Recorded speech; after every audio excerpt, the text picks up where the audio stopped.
Hello, today I'll be talking about the 2004 book The Great Influenza by John M. Barry.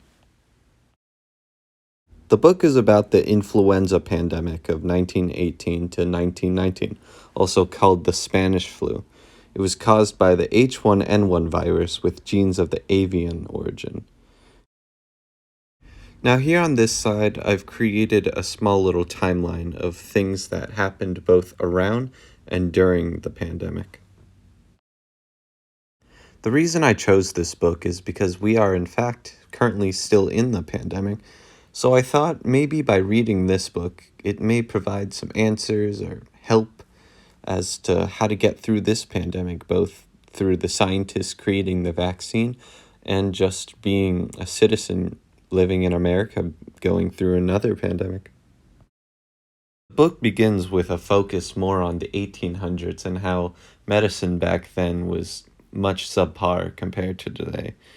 Then it begins to switch over to how the pandemic itself started in Kansas. Now, because the pandemic was actually during the First World War, the book goes into that. The book goes into what it's like both being a soldier and just a regular citizen going through the pandemic. And near the ending of the book, we actually see how scientists develop the vaccine.